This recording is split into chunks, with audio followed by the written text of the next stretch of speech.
सामां पातु सरस्वती भगवती. बरोबर 7 वाजलेले आहेत.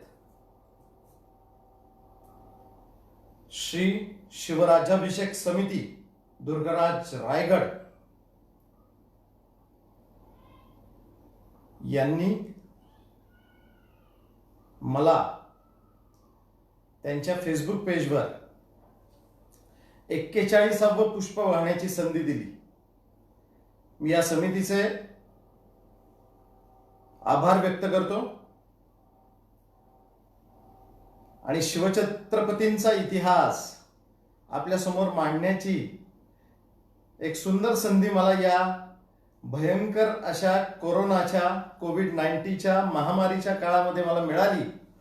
याबद्दल मी स्वतःला भाग्यवान समजतो. आजचा विषय मित्रांनो, महाराजांची सुरत स्वारी.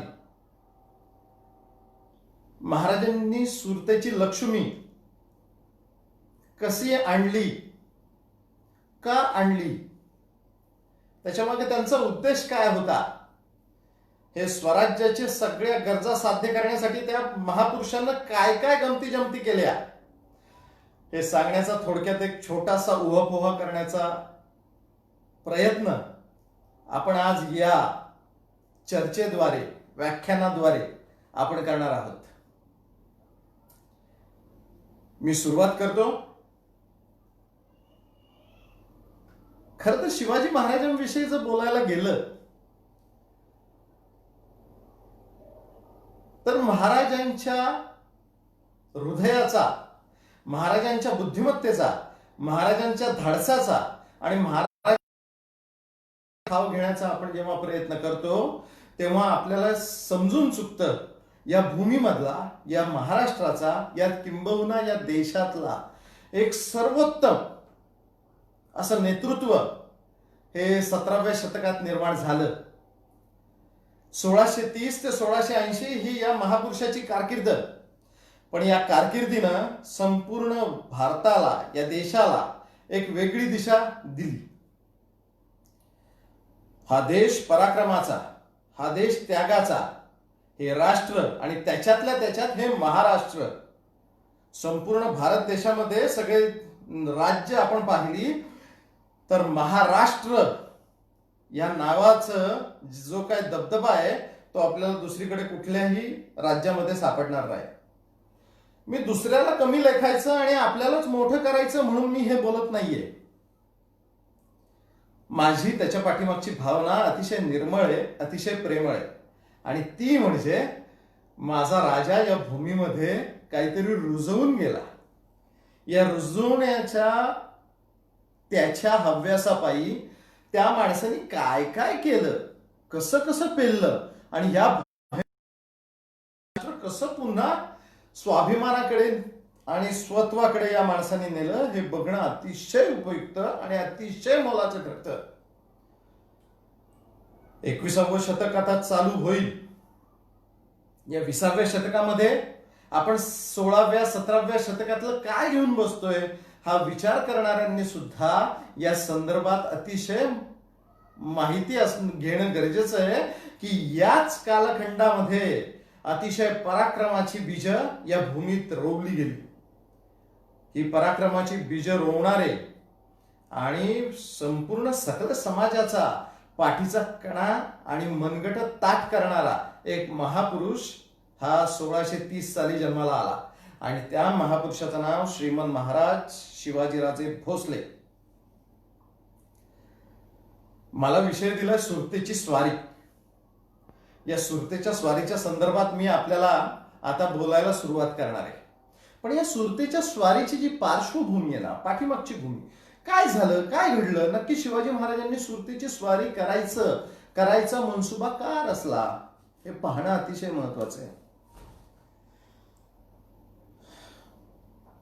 महाराजांवरची संकट वयाच्या 20व्या वर्षापासून यायला लागली.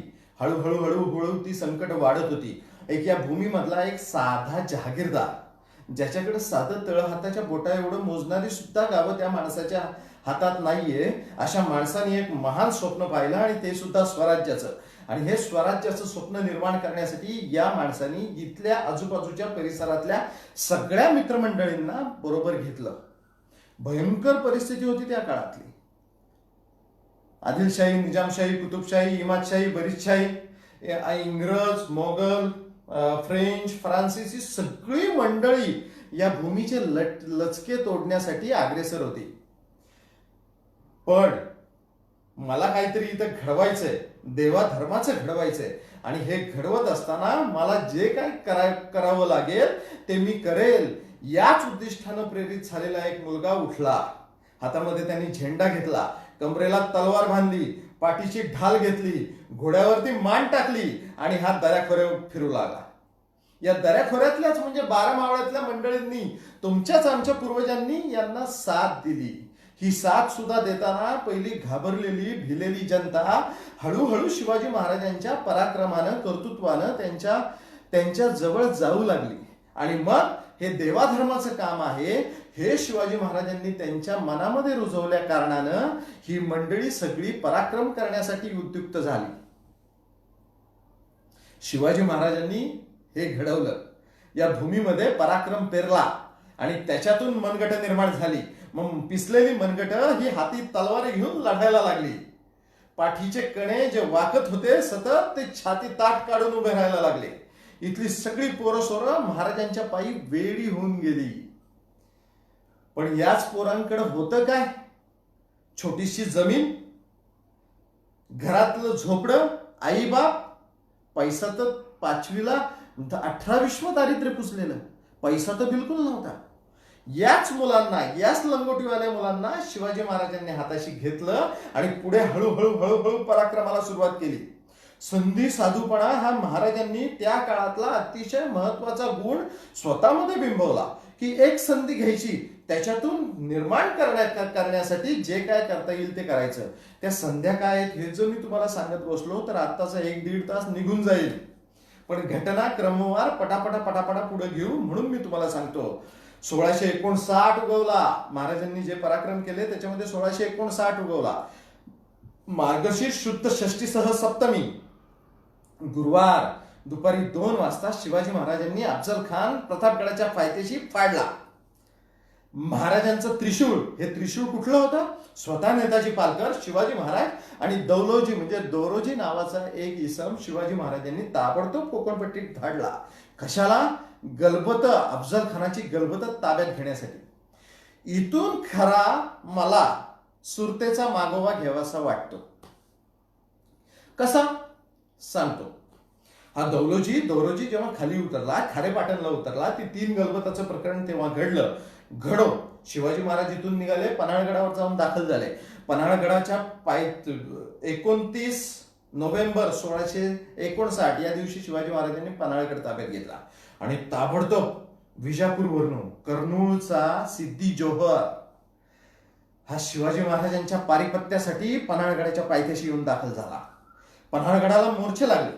मोर्चे लागल्यानंतर शिवाजी महाराजांनी पाहिलं की हे जे मोर्चे लागलेले आहेत याच्यामध्ये जो 50 ते 60 हजाराची फौज शिवाजी महाराजांच्या विरोधात उभी ठाकली आहे. महाराज पन्हाळगडच्या किल्ल्यात अडकले. त्याच्या आधी घडलेली घटना, दौरोजींनी पकडून आणलेले इंग्रज शिवाजी महाराजांनी त्या काळात सोडून दिले होते, त्यांच्याशी तह केला होता. राजापूरला राहणारे हे इंग्रज, त्याचं नाव होतं हेनरी रेविंग्टन, याच्याबरोबरची बरीच मंडळी होती. फिलिप्स होता, गिफर्ट्स होता, इमॅन्युअल होता, वेल्ची होता, ही सगळी मंडळी शिवाजी महाराजांच्या या दबावाखाली सतत असायची होती. आणि त्याच्यात एक घटना भयंकर अशी घडली, ती म्हणजे सिद्धी जोहरनी मोठ्या लांब पल्ल्याच्या तोफा हव्यात म्हणून त्यांनी हेनरी रेविंग्टनला म्हणजे खारेपाटणच्या जवळ असलेल्या राजापूरमध्ये घुसून हेनरी रेविंग्टनला विनवणी केली. 1.5 महिन्यापूर्वी शिवाजी महाराजांचा आणि या इंग्रजांचा तह झाला होता. काही झालं तरी आम्ही तुम्हालाच मदत करू, तुम्ही आमची माणसं सोडलीत हे आमच्यावर उपकार झाले आणि आम्ही तुमच्या शत्रू विरुद्ध अजिबात काही पावलं उचलणार नाही, हा तो तह होता. पण आलेली संधी, सिद्धी जोहरचा आलेली फौज, विजापूरकडून आपल्याला मिळणाऱ्या सवलती याचा सगळा विचार या हेनरी रेव्हिंग्टननी केला. आता तो शिवाजी महाराजांना किंमत द्यायला तयार नव्हता. त्यांनी त्याच्या बुद्धिमत्तेची फुटपट्टी वेगळ्या पद्धतीने वापरली. त्याने विचार केला, अफजल खानाला मारला तो तर काय, तो त्याच्या नशिबाने मेला. पण आता आलेला सिद्दी सलामत खान म्हणजेच हा सिद्दी जोहर अत्यंत भयंकर आणि क्रूर आहे. त्याच्याबरोबरची फौज सुद्धा भयंकर आहे आणि शिवाजी राजाचं सैन्य आता वेगळीकडे सगळीकडे पसरलेलं आहे आणि फक्त शिवाजी राजा काहीच 2 ते 2.5 हजार सैन्यानिशी पन्हाळगडामध्ये अडकलाय. आता तो सुटणे शक्य नाही. ही फुटपट्टी बुद्धिमत्तेची त्यांनी वापरली आणि ताबडतोब विजापूरच्या या सिद्दी जोहरला त्यांनी कळवलं, येतो, तोफा घेऊन येतो, आमचा लाल बावटा घेऊन येतो आणि सगळ्यात महत्वाची गोष्ट मी स्वतः येतो आणि तिथे तोफा उडवून दाखवतो. या लांब पल्ल्याच्या तोफा जेव्हा शिवाजी महाराजांच्या समोर या इंग्रजांनी उडवल्या तेव्हा शिवाजी महाराजांचं डोकं अक्षरशः फिरलं. काय लबाड माणसं आहेत ही. हा हेनरी रेव्हिंग्टन 1.5 महिन्यापूर्वी माझ्याशी त्यांनी तह केला आणि आज अशा पद्धतीनं त्याची परतफेड करतोय. शिवाजी महाराजांनी तो राग मनात धरला. तुम्ही विचार कराल याचा सुरतेशी काय संबंध. सांगतो. पुढे घटना घडत गेल्या. सिद्दी जोहरच्या पन्हाळगडाच्या वेढ्यामधून शिवाजी महाराज सुटले, आश्चर्यकारकरित्या सुटले. विशाळगडाचं जाऊन पोहोचले. मधलं झालेलं युद्ध तुम्हाला माहितीच आहे. इकडे मोगलांचं भयंकर असं 1,78,000ची फौज. हा शाहिस्ते खान, नवाब आझम शाहिस्ते खान, औरंगजेबाचा प्रत्यक्ष मामा, शिवाजी महाराजांच्या विरोधात पुण्यामध्ये येऊन उतरलेला होता. औरंगजेबानी दिल्लीकडून पाठवलेली अधिकृत अशी ही पहिली शिवाजी महाराजांच्या विरुद्धची फौज. भयंकर अशा संकटाचा घेराव शिवाजी महाराजांच्या या सैन्याला, या मुलखाला आणि प्रत्यक्ष शिवाजी महाराजांना घातला होता. हे प्रकरण कसं सांभाळायचं या चिंतेमध्ये महाराज राजगडावर दिवस कंठत होते, काढत होते. महाराज घाबरलेले नव्हते. एक ना एक दिवस भयंकर धाडस करावं लागणार आहे या विचारानंच ते त्याचं प्लॅनिंग करत होते. खानानं चाकणचा संग्रामदुर्ग घेतला. तो पाठीमागे आला. त्यांनी सुप घेतलं. हीच 2 ठाणी 1,78,000 फौजेनी घेतली. हा एवढाच त्या माणसांचा पराक्रम. शिवाजी महाराज उंबरखिंडीत गेले. कारतलब खानाचा महाराजांनी पराभव केला. तिथून खाली उतरले आणि खाली उतरल्यानंतर महाराजांनी एक गोष्ट केली. पहिली चढाई राजापूरवर केली. राजापूरचा हेनरी रेव्हिंग्टन, फिलिप्स, गिफर्ड, इमॅन्युअल, सॅम्युअल्स या सगळ्यांना महाराजांनी जेरबंद केलं, कैद केलं. ही राजापूरची पहिली वखार शिवाजी महाराजांनी नेस्तनाबूत केली. साधारण 90,000 रुपयाचा माल आणि संपूर्ण वखार कुदळी खणून शिवाजी महाराजांनी ताब्यात घेतली. सुरतेचा काय संबंध सांगतो. हा इंग्रजांचा पहिला असलेला मानसिक पराभव शिवाजी महाराजांनी केला. त्यांनी सगळी माणसं कैदेत टाकली. कुणाला वासोटा गडावर, कुणाला सिंहगडावर आणि कुणाला रायगडावर नेऊन ठेवलं. हेनरी रेव्हिंग्टन वासोटा किल्ल्यावर होता. आता शिवाजी महाराजांची माणसं चौकशी करत होती. तुम्ही अंग्रेज टोपीकर, तुमचा माल अजून कुठं आहे. मुंबई सारखा प्रदेश तुमच्या ताब्यात आहे. अजून कुठल्या प्रदेशात तुमच्या वखारी आहेत. आणि इथे महाराजांना कळालं की याच इंग्रजांची सुरतेला सुद्धा वखार आहे आणि सुरतेची वखार ह्याच्यापेक्षा 5 पट मोठी आहे. शिवाजी महाराजांच्या डोक्यातला पहिला क्लू, शहर सुरत. कुठे ती सुरत. शिवाजी महाराज शांतपणे त्याचा विचार करत होते. महाराजांचं एक गमक सगळ्यात महत्वाचं सांगतो. महाराज दरबार लगेच भरवत नव्हते आणि सांगत नव्हते ते सुरतेवर स्वारी करायची, आपल्याला हे करायचंय ते करायचंय. नाही, हा मनसुबा फक्त महाराजांच्या डोक्याच्या बुद्धिबळाच्या डावामध्ये पिकत होता. माणसांनी, जवळपासच्या सगळ्या सवंगड्यांनी फक्त होकार कळवायचा आणि निघायचं. हीच शिवचरित्रातली शिवनीती महत्वाची होती. कारण स्वराज्य नुकतंच निर्माण व्हायला लागलेलं होतं. स्वराज्य कसलं, त्याचं नाव स्वराज्य आपण आत्ता ठेवलं, पण त्या काळात शिवाजी महाराजांचं हे बाकीच्यांसाठी बंडच होतं. हा भयंकर तसा धाडसाचा माणूस शाहिस्ता खान पुण्यात बसलेला असताना सुद्धा सुरतेची मनोराज्य रचत होता की मला हे करायचंय. अरे जीवन मृत्यूचा प्रश्न, 1,78,000ची फौज पुण्यामध्ये, शिवाजी राजाच्या पारिपत्यासाठी ही माणसं इथं टपून बसलेली आहेत आणि हा शिवाजी राजा पुढचा विचार करतोय. हे द्रष्टत्व शिवाजी महाराजांचं आहे. महाराज काही फक्त ते शाहिस्तेखानाचाच विचार करत नव्हते. आपलं संपूर्ण स्वराज्य आता वाढलेलं आहे. आपल्या आरमार स्वालीमध्येच बनणं चालू आहे. आपली गलबतं दक्षिणेकडून उत्तरेकडे फिरतायत. आपले पाण्यातले किल्ले आपल्याला मजबूत करायला हवेत. अजून गलबतं बांधली पाहिजेत. आरमार तयार केलं पाहिजे. जंजिराच्या सिद्धी मला हलवायचा आहे. मोगलांशी तर मी आता पंगा घेतलेलाच आहे, पण या मोगलांवर छातीवर घेताना आपल्याला ज्या ज्या काही महत्वाच्या गोष्टी कराव्या लागणार आहेत, हे भयंकर अरिष्ट ताब्यात घेताना आपल्याला करायच्या, याच विचारानं शिवाजी महाराज पछाडलेले होते. बघा, विचार करा. मी ही गोष्ट तुम्हाला सगळी 1660, 61, 62, 63 ची सांगतोय. शाहिस्तेखान 1661 ते 1663 ही 3 वर्ष पुण्यामध्ये तळ ठोकून होता. या 3 वर्षात एखाद्या माणसाला शुगर लागली असती, ब्लड प्रेशर झालं असतं, हार्ट अटॅक झाला असतं, काय काय झालं असतं. इथल्या संपूर्ण मंडळींची घाबरगुंडी उडाली होती. आणि याच्यात शिवाजी महाराज संपूर्ण स्वराज्याचा विचार करतायत. हे अत्यंत महत्वाचं आहे मित्रांनो. 1,78,000ची फौज ते अक्षरशः किंचित मानत होते, कारण हे तर अंगावर अरिष्ट घ्यायचंच आहे. पण पुढचं सगळ्यात महत्वाचं स्वराज्यासाठी असलेलं अरिष्ट हे आहे की आपल्या स्वराज्यामध्ये महसूल इतका मिळत नाहीये. आपला पैसा जो मिळणार आहे तो कुठून तरी बुद्धिवैभवाने आणावा लागणार आहे. कारण आपली इथली सगळी मंडळी अतिशय गरीब आहेत. त्याच्यात 1,78,000चा वरवंटा पुण्यावरती फिरलेला आहे. पुण्याच्या आसपासची सगळी खेडी बेचिराग झालेली आहेत. त्या चाकणमध्ये 84 गावं अक्षरशः या मोगलांनी लुटलेली आहेत.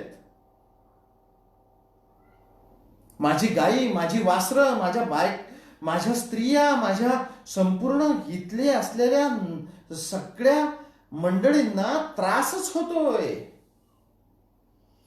इथली माणसं गुलाम म्हणून विकली जात आहेत. तरणी ताठी अक्षरशः मारून टाकली जात आहेत. म्हातारी माणसं गाड्या उडायला किंवा तोफा उडायला घेऊन जात आहेत. हा विचार शिवाजी महाराजांच्या मनात सतत रुंजी घालताना दिसतोय.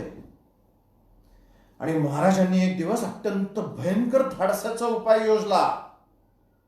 चैत्र शुद्ध अष्टमी, रामनवमीचा आतला दिवस, मध्यरात्री 12च्या नंतर शिवाजी महाराजांनी अवघ्या 400 लोकांनिशी शाहिस्तेखानाच्या लाल महालावरती छापा मारला. शिवाजी महाराजांनी शाहिस्तेखान खटा केला. त्याच्या हाताची 3 बोटं उडाली.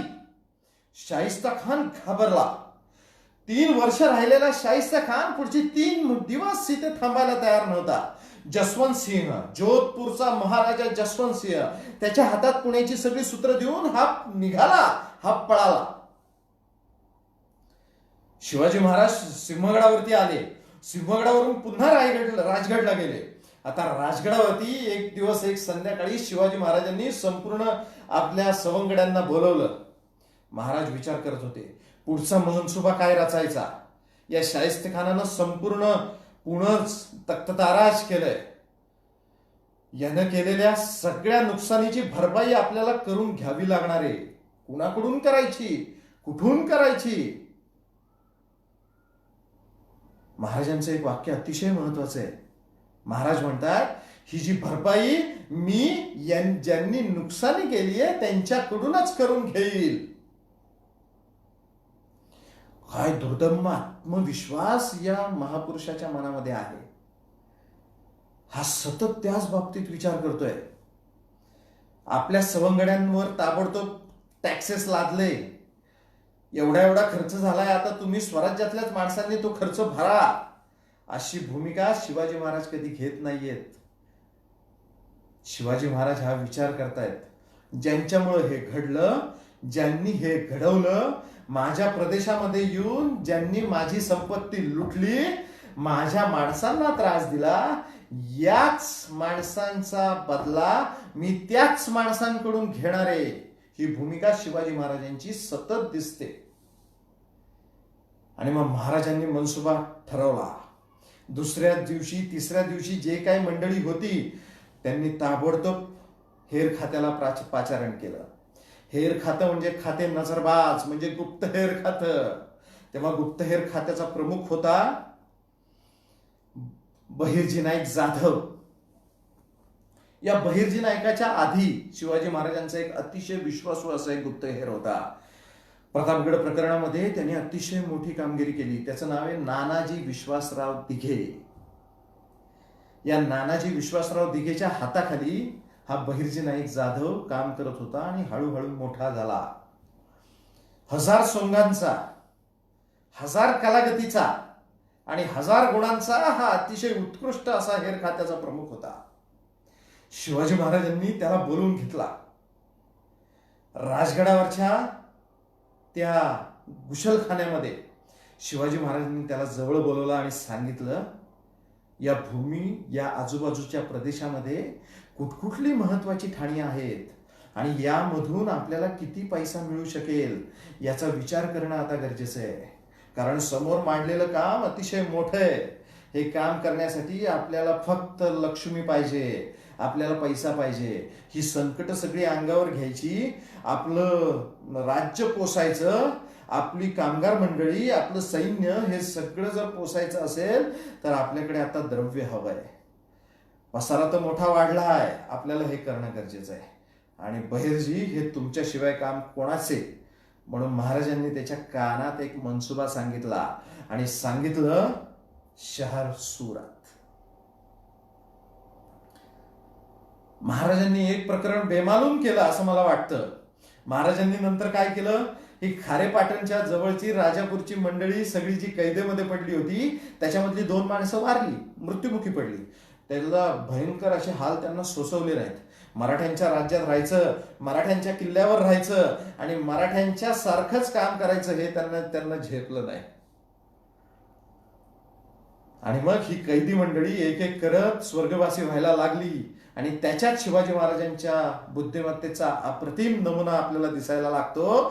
तो म्हणजे शिवाजी महाराजांनी जो हेनरी रेविंग्टन पकडला होता त्याला पॅरोलवर सोडला.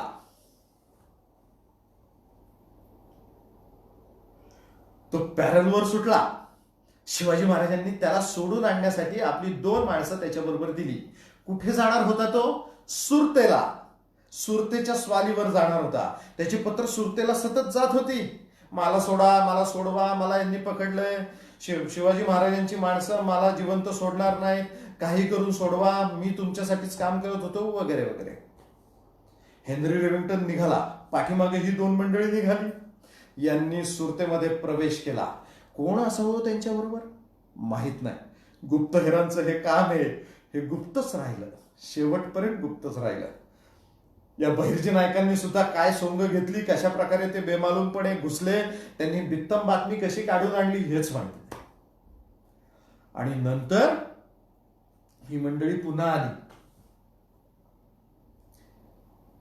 ती जेव्हा आली तेव्हा 1663चा सप्टेंबर-ऑक्टोबर उजाडलेला होता. याच्यामध्ये शिवाजी महाराजांनी वांगीसाठीचे गड बसलेले होते, नवरात्र बसलेली होती. महाराज प्रतापगडावरती देवीच्या सानिध्यामध्ये षोडोपचारे पूजा अर्चा करत होते. आणि तिथेच बातमी आली. तिथे बातमी अशी होती, सुरत मारलियाने अगणित द्रव्य सापडेल. महाराजांनी ताबडतोब बहिर्जी नायकाला बोलवलं. इथं बहिर्जी नायकाचा संबंध आत्ता आलेला आहे. ती मागची 2 जण कोण होती माहित नाही, पण इथे बहिर्जी नायकाला बोलवलंय हे सभासद बखरीत स्पष्ट सांगितलेलं आहे. बहिर्जी नाईक आला, महाराजांसमोर येऊन हजर झाला. आणि बहिर्जी नायकांनी त्याला, शिवाजी महाराजांनी बहिर्जी नायकांना सांगितलं, नाईक, हे कर्म तुम्हा वाचून कोणाचे? सुरतेवर जाणे, बित्तम बातमी काढून आणणे, जल्दी जाणे. निघाला, गेला, पोहोचला. सुरत शहरामध्ये तो दाखल झाला. सुरतेच्या बुऱ्हाणपूर दरवाजातून तो आतमध्ये गेला. त्यांनी पाहिलं विस्तीर्ण अशा बागा तिथं होत्या, भरपूर मोठे रस्ते तिथं होते. ही सुरत म्हणजे काय? सुरत म्हणजे मोगलशाहीचं नाक. सुरत म्हणजे मोगलांच्या, आलम हिंदुस्थानातल्या मुस्लिमांच्या मक्केचं हे प्रवेशद्वार. त्या काळचं सुरत. अकबराच्या काळापासून सुरत अक्षरशः वैभवाला आलेलं होतं. अकबरानंतर शहाजहान बादशाह सुरतेवरती वेगळीच कृपादृष्टी करून होता. सुरतेमध्ये बऱ्याच जगातली सगळी मंडळी येऊन राहायची. सुंदर सुंदर असे वाडे, भयंकर अशा सुंदर सुंदर बागा, पाण्याचं मुबलक प्रमाण, कारण त्याच्या शेजारी तापी नावाची नदी वाहत होती. उजवीकडे समुद्र होता, म्हणजे सुरतेच्या उजवीकडे, आपल्या हाताच्या डावीकडे हा समुद्र होता. समुद्र पलीकडे असलेली तापी नदी, त्याच्या मधला भूभाग प्रदेश म्हणजे हा गुजरातचा सुरतेचा भाग. तापी नदी ओलांडली त्याच्यानंतर अहमदाबाद, पुढे नर्मदा नदी लागायची, त्याच्या पुढे मग मध्य प्रदेश, उत्तर प्रदेश, दिल्ली.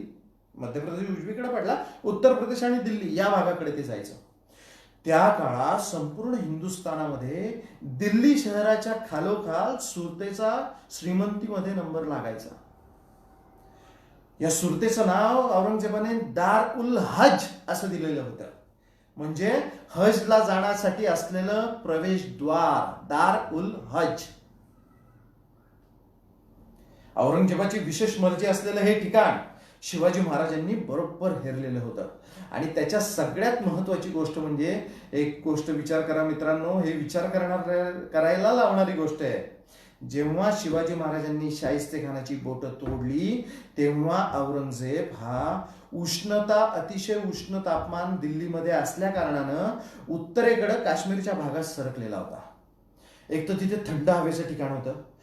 उत्तरेमध्ये त्याचा सगळ्यात महत्वाचा आणि मोठा दुश्मन होता, त्याचं नाव होतं शाह अब्बास सानी. हा इराणचा बादशाह होता. या शाह अब्बास सानीचा त्याचा विशेष सेवा दावा होता. तो दर 2-3 वर्षांनी हा उत्तरेतल्या काश्मीरमध्ये काही उन्हाळा तो घालवायचा आणि त्याच्यानंतर तो वरती बल्ख प्रांतात, पेशावरच्या बाजूला, खैबर खिंडीत, आजूबाजू आजचा पाकिस्तान जो आहे तिथे जाऊन तो मुक्काम करायचा. कारण त्याला तो कंदाहार, काबूलचा मार्ग हा सतत धोकादायक वाटत होता. शाह अब्बास सानी इराणची फौज घेऊन कधी उतरू नये याची काळजी घेण्यासाठी तिथली फौज बांधणं, तिथं शांतपणे व्यवस्थितपणे लक्ष ठेवणं, हे काम औरंगजेब बादशाह तिथं करत होता. आणि हा औरंगजेब हा उत्तरेकडे काश्मीर मार्गे तिकडेच निघाला होता. ही संधी शिवाजी महाराजांनी बरोबर साधलेली आहे. म्हणजे सुरत स्वारी करते वेळी औरंगजेब हा दिल्लीमध्ये नाही, काढून बघा, हा औरंगजेब आहे काश्मीरमध्ये, थंड हवेच्या ठिकाणी.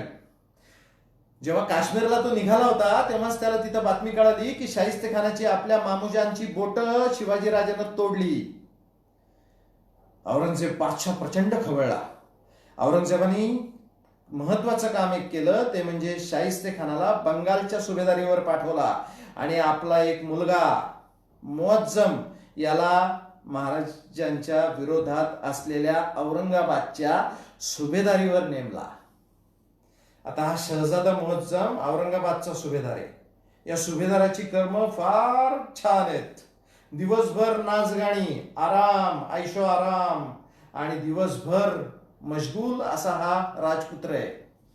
या सगळ्या भूमिकेचा महाराजांनी बरोबर उठवलेला अतिशय महत्वाचा हा कावा, तो म्हणजे सुरतेवरची स्वारी. बहिर्जीने आतमध्ये प्रवेश केला. आतमध्ये त्याला दिसायला लागलं. हळूहळू हळूहळू तो माहिती काढत होता. इथे श्रीमंत व्यापारी कोण आहेत, त्यांची नावं काय काय आहेत, त्यांच्याकडे संपत्ती किती आहे, ह्या माणसांची यादी कुठली आहे, इथं माणसं कोणकोणती आहेत.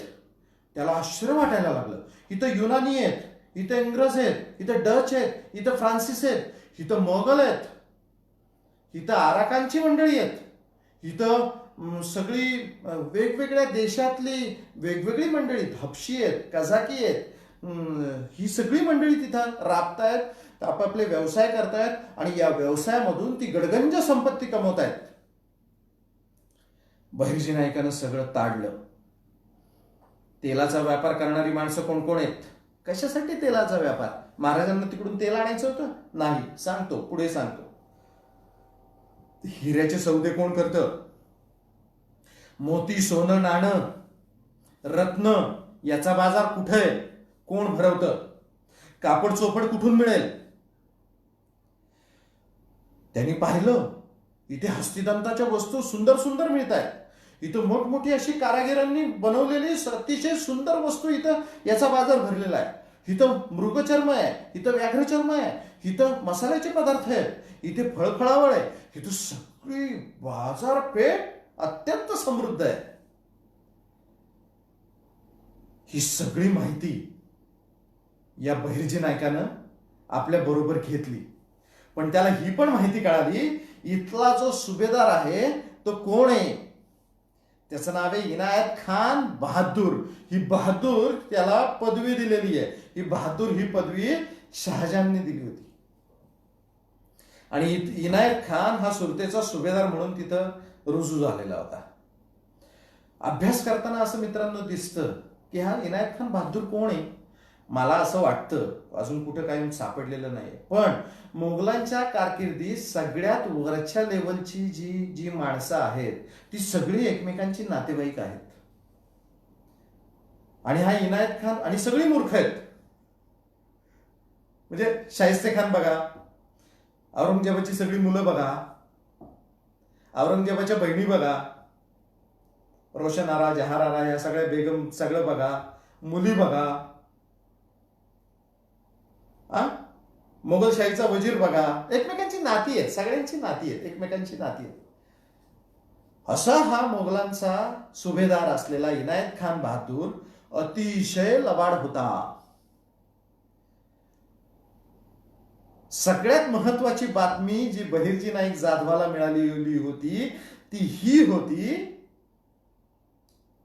की इनायत खान बहादूर औरंगजेबानं दिलेल्या 5,000 फौजेचा तनखा स्वतःजवळ घेतो. 1,000ची फौज या सुरतेमध्ये तो ठेवतो आणि बाकीच्या 4,000 फौजेचा पगार तनखा तो खातो. असा लाचलुचपत करणारा अतिशय भ्रष्ट असा हा इनायत खान बहादूर आहे. ही बातमी बरोबर शिवाजी महाराजांच्या या हेरानी म्हणजेच बहिर्जी नाईक जाधवानी बरोबर उचलली. स्वराज्यासाठी या किती पूरक बातम्या आहेत हा विचार आपण अभ्यास करताना आपल्याला होतो. शिवाजी महाराजांनी कुठल्या संधीचा फायदा घेतलाय? एकदा औरंगजेब उत्तरेकडे दिल्लीपेक्षाही काश्मीर प्रांतात, शाहिस्ता खान 1,78,000ची फौज घेऊन उठला आणि तो औरंगाबाद मार्गे याला निघून गेला, पश्चिम बंगालला निघून गेला. मुअज्जम काही करू शकत नाहीये. तो छान छोकी आरामात बसलेला आहे सुभेदार म्हणून येऊन. बरोबर. जसवंत सिंह जो पुण्यामध्ये आहे तो काही काम करत नाहीये. ही संधी शिवाजी महाराजांना जी चालून आली होती या संधीचा बेमालूमपणे फायदा शिवाजी महाराजांनी घेतला.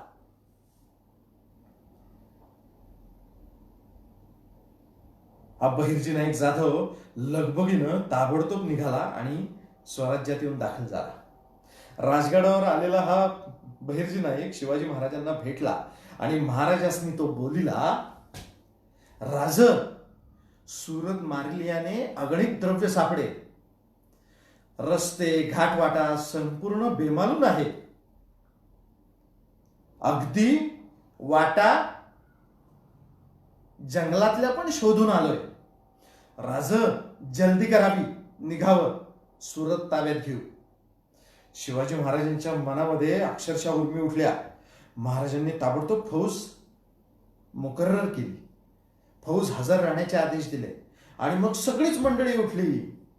महाराजांचे जे सवंगडी होते ते बाळाजी बापूजी, चिमणाजी बापूजी, कान्होजी नाईकांचा मुलगा बाजी सर्जेराव जेधा, तानाजी मालुसरे, त्याचा भाऊ सूर्याजी मालुसरे, ही सगळी मंडळी शिवाजी महाराजांबरोबर ताबडतोब राजगडावर येऊन दाखल झाली.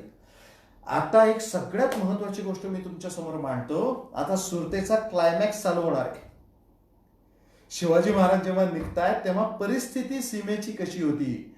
शाहिस्तेखानानं चाकण ताब्यात घेतलेलं होतं. स्वतः पुण्यामध्ये मोगलांची फौज ही पुण्यामध्ये होती. हा जसवंत सिंग जोधपूर महाराजा 35,000ची फौज पुण्यात ठेवून होता. शिवाजी महाराजांचा तो माग काढत होता. आणि एक गोष्ट महत्वाची घडली ती अशी, नोव्हेंबरच्या शेवटच्या महिन्यात 1663 नोव्हेंबर शेवटच्या महिन्यात याच यांनी जोधपूर महाराजा जसवंत सिंहांनी सिंहगडाला वेढा घातला. महाराज पाठीमाग राजगडला, राजगडावरती 8,000ची फौज जय्यत तयार झाली.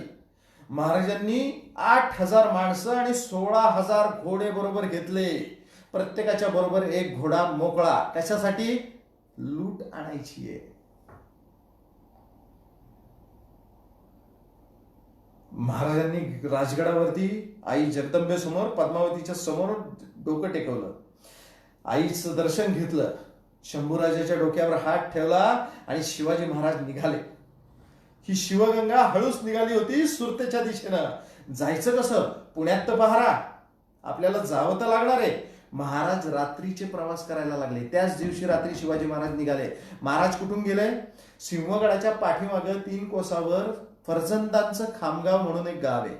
खामगाव, आज त्याला याचं खामगाव म्हणतात, अन्नछत्राचं खामगाव म्हणतात. म्हणजे आजचा पाबे खिंड आहे ना, आजची त्या पाबे खिंड्याच्या रस्त्याने संध्याकाळी शिवाजी महाराज इकडे निघाले. कुठे? सुरतेकडे. महाराज पहिले गेले वडगाववर, बरोबर. वडगावच्या दिशेनं ते लोणावळ्याच्या त्या दरीत उतरले.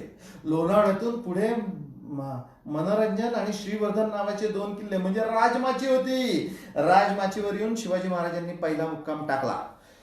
आता विचार करा, मोगलांचं सैन्य पुण्यापासून दिल्लीपर्यंत, शिवाजी महाराज जंगल वाटेनं हळूच 8,000 फौजेनिशी रात्रीतनं निघाले आणि लोणावळ्याच्या या राजमाची किल्ल्यावर येऊन दाखल झाले. पहिला मुक्काम तिथं पडला 29 तारखेचा. 30 तारखेला अजून पुढे सरकले. इगतपुरी, चंदनापुरीचा घाट शिवाजी महाराजांनी रात्रीच्या समयी ओलांडला. दिवसाला साधारण 7 ते 8 मैलाचा त्यांचा प्रवास रात्रीचा असायचा. म्हणजे 6 मैल म्हणजे मित्रांनो 10 किलोमीटर, लक्षात ठेवा. आणि शिवाजी महाराज रात्रीचा प्रवास करतोय. बरं, या प्रवासामध्ये 8,000च्या 8,000 फौज शिवाजी महाराजांच्या माग शिवगंगेसारखी चाललेली आहे. पण कुणी विचारत नाहीये, राजा कुणीकडं, कुठं जायचंय? माझ्या बायकोला तरी घरी येऊन सांगू द्या मी कुठं चाललोय ते. स्वराज्य हे असं होतं. प्रत्येक मनसुबा शिवाजी महाराज स्वतः ठरवत होते. त्याचं इम्प्लिमेंटेशन आपल्या सहकाऱ्यांकडून करून घेत होते. परंतु सगळ्यात शेवटी या सहकाऱ्यांवर थक्क होण्याशिवाय पर्याय नव्हता की या माझ्या राजानं केवढा मोठा पराक्रम केलाय. सगळ्यात महत्वाची ही शिवनीती आहे. अतिशय भयंकर असं धाडस या शिवाजी राजाच्या मनामध्ये नांदतंय. मोगलांचा संपूर्ण प्रदेश त्या मोगलांच्या अक्षरशः संपूर्ण आतमध्ये हृदयामध्ये घुसून त्या हृदयाचेच नाड्या काढून आणायच्या, एवढा भयंकर प्रकार शिवाजी महाराजांनी मनी योजला.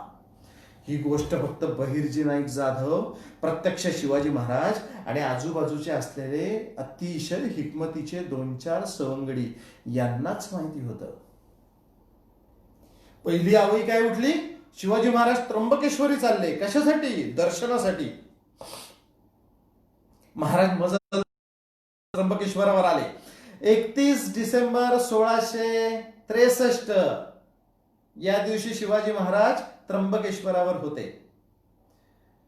त्र्यंबकेश्वर म्हणजे या संपूर्ण महाराष्ट्राच्या भूमीचं एक अतिशय वैभवांकित असं पुण्यवत असं त्र्यंबकेश्वराचं मंदिर.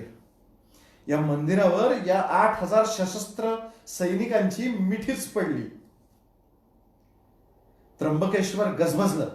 यात्रा नव्हती, जत्रा नव्हती, आणि अचानक ही मंडळी कोण आली? नाशिककर म्हणजे बागलाणातली माणसं पुसू लागली, विचारू लागली. पुन्हा एक आवई, पुन्हा एक हवेत असलेल्या गोष्टी सोडून दिल्या गेल्या. आम्ही त्र्यंबकेश्वरच्या दर्शनाला शिवाजीराजे भोसले आलेले आहेत, ते दर्शन घेतील आणि औरंगाबादेवर चालून जातील, मोहिमेवर आलेले आहेत. हेरांनी त्यांच्या ही लगेच खबर औरंगाबादला पोचती केली. शिवाजीराजा तुमच्याकडे येतोय बर का. मोहज्जमचे पाय लटपटले. आधीच हे मोठं मी आलो इथं आणि ह्याच्यात हे सगळं धारिष्ट करायचं, तरी त्यांनी आव आणून सांगितलं, तो डोंगरातला उंदीर येऊ दे. त्याला काय माहिती होतं, ही डोंगरातली उंदर सुरती बर्फी तिच्या दिशेनं निघणार होती. 31 तारखेला शिवाजी महाराजांनी शिवलिंगाचं दर्शन घेतलं, त्र्यंबकेश्वरला षोडोपचारे पूजा केली आणि अत्यंत मन प्रसन्नित झालेले शिवाजी महाराज तिथून आता संध्याकाळ व्हायची वाट पाहत होते. त्यांचे कुलोपाध्याय होते, त्यांचं नाव होतं ढेरगे. हे ढेरगे गुरुजी म्हणजे मालोजीराजे भोसल्यांपासूनचे शिवाजी महाराजांचे कुळाचे पुजारी होते त्र्यंबकेश्वराचे.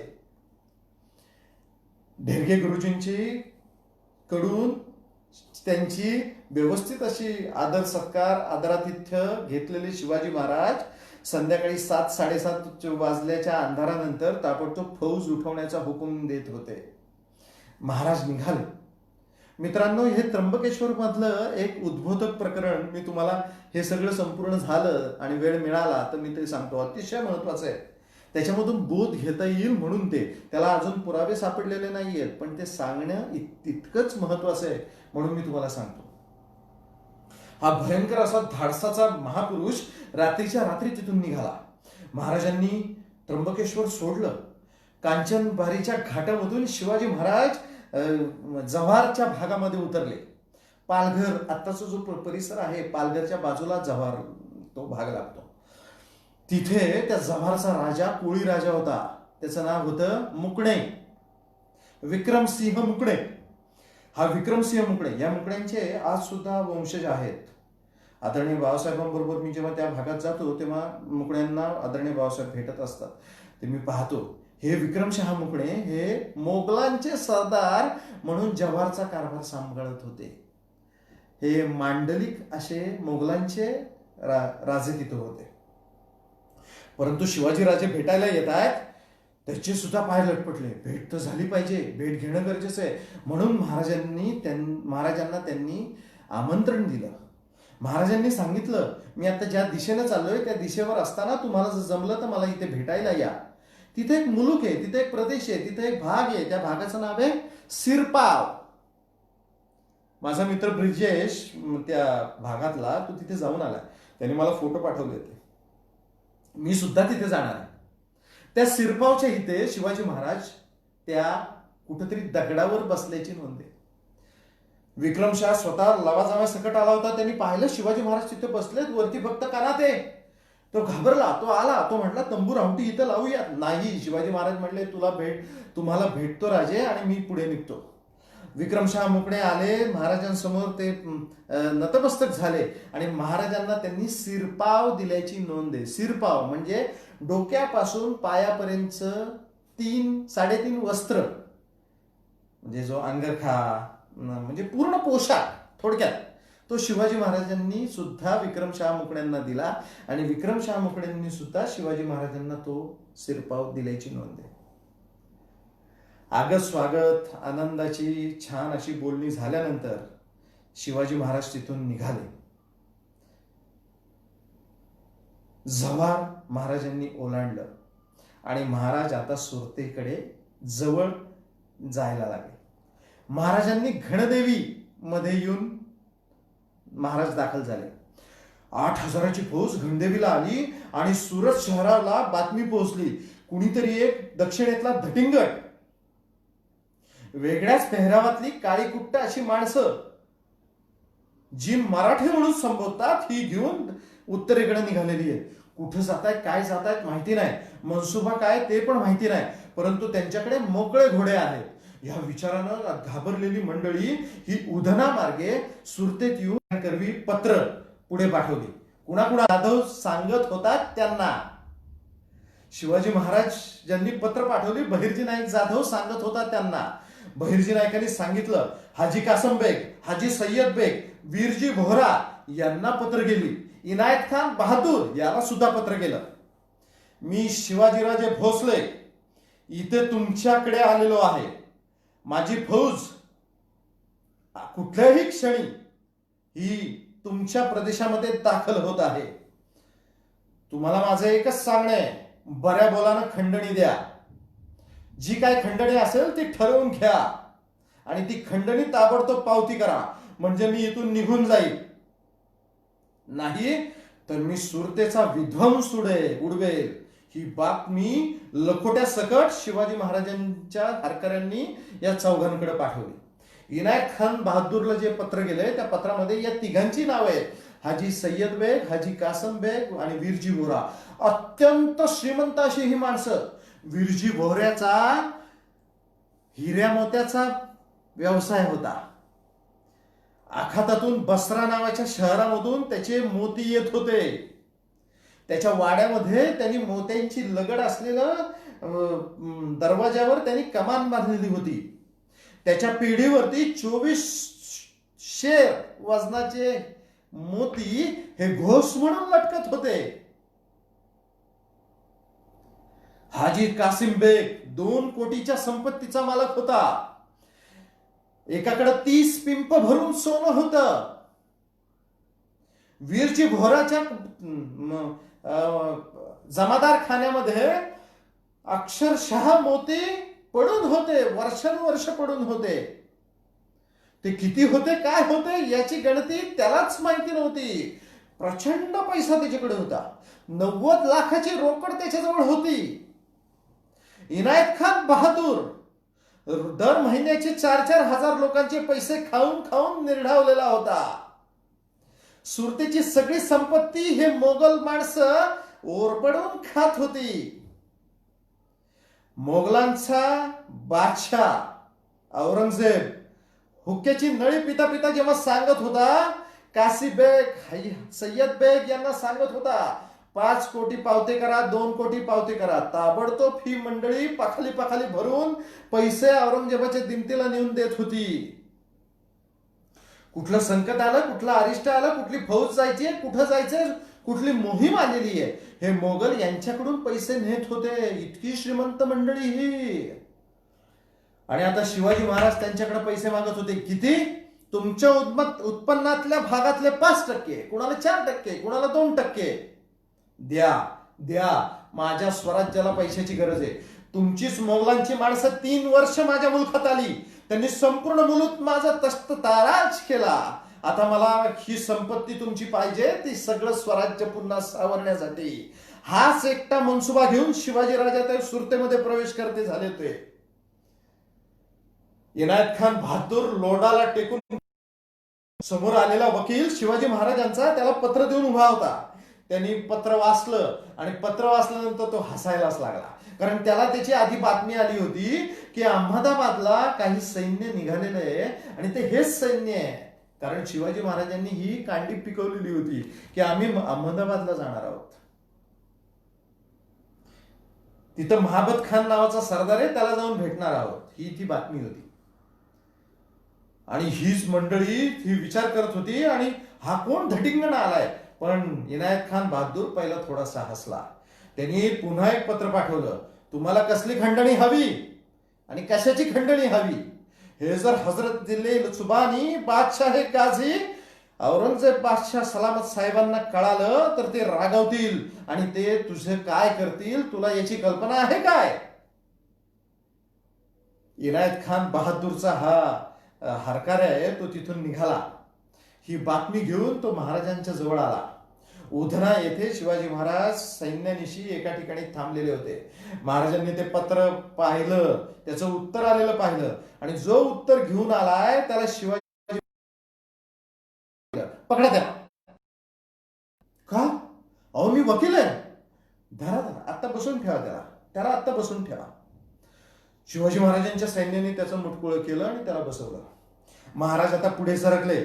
महाराज घणदेवीला आले. घणदेवीच्या इथं शिवाजी महाराजांना बघितलेली काही माणसं सुरतेच्या स्वालीत होती.